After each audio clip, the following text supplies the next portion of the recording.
તમે માનશો નહીં, ઇન્સ્ટાગ્રામ ઉપકાર કરી રહ્યું છે. તમે જુઓ 3 મહિના પહેલા મારા એકાઉન્ટની હાલત આ હતી, ન તો વ્યૂ આવી રહ્યા હતા કે ન તો ફોલોઅર્સ વધી રહ્યા હતા. અને સૌથી વધારે તમારી કોમેન્ટ એ જ હોય છે કે ભાઈ વ્યૂઝ નથી આવતા અને ફોલોઅર્સ નથી વધી રહ્યા. આ 4 સિમ્પલ સ્ટ્રેટેજી જણાવું છું, જો તમે તેને ઇમ્પ્લિમેન્ટ કરી લેશો તો તમારા એકાઉન્ટને ગ્રોથ કરવાથી કોઈ નહીં રોકી શકે. અને ચોથી તો મારી પર્સનલી ફેવરેટ છે, જો તમે તેને ઇમ્પ્લિમેન્ટ નહીં કરો તો ક્યારે તમારું એકાઉન્ટ ગ્રોથ નહીં થાય. First, choose your niche. તમારા વિષયને પસંદ કરો અને કન્ટેન્ટ બનાવવાનું શરૂ કરો. જો તમે તમારા વિષયને આઈડેન્ટિફાઈ નથી કરી શકતા, નથી ઓળખી શકતા, તો ગમે એ વિષયમાં ક્રિએટ એનીથિંગ, ગમે એ બનાવવાનું શરૂ કરો.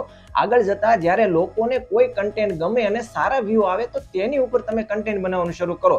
પણ હા, તમને તેમાં ઇન્ટરેસ્ટ હોવો જોઈએ.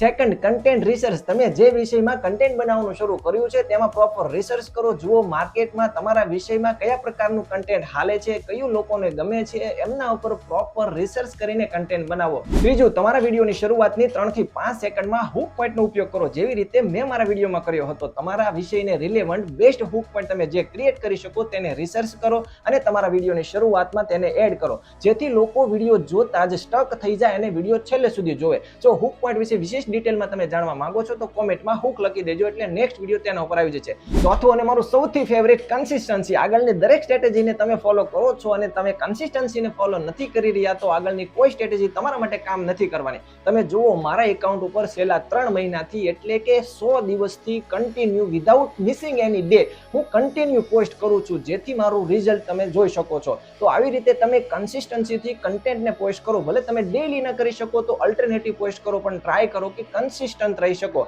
તો આ છે આજના વિડીયોની બેસ્ટ ગોલ્ડન ટિપ્સ. જો આગળની બધી જ ટિપ્સ અને છેલ્લી ટિપ્સને તમે ફોલો કરો છો તો તમારા એકાઉન્ટને ગ્રોથ કરવાથી કોઈ નહીં બચાવી શકે.